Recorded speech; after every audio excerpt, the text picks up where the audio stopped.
In this video, I'll show you how to set up a multi-chart layout on Tradingview. First, sign into your Tradingview account and open any chart. Once you're inside the chart view, look at the toolbar near the top of the screen and find the Select Layout button.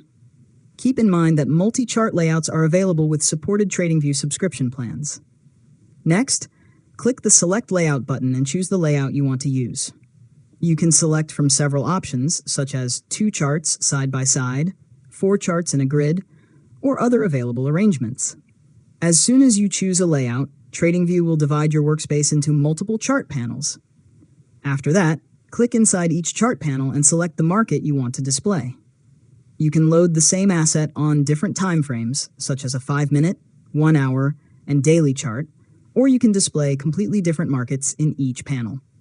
Continue configuring every chart by adding indicators, drawing tools, and other settings that fit your trading strategy. Now, use the sync options if you want your charts to work together. You can synchronize symbols, time intervals, crosshairs, drawings, or watch lists depending on your preferences. This makes it much easier to compare price action across multiple charts without manually changing each one.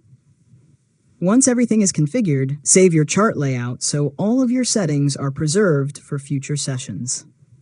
Finally, spend a few moments switching between symbols and timeframes to make sure your multi-chart workspace is working exactly the way you want. If needed, you can return to the Layout menu at any time to resize panels, change the arrangement, or load a different saved layout. And that's it! You've successfully learned how to set up a multi-chart layout on Tradingview. If you found this tutorial helpful, make sure to subscribe to Learn Mode Lab for more tutorials.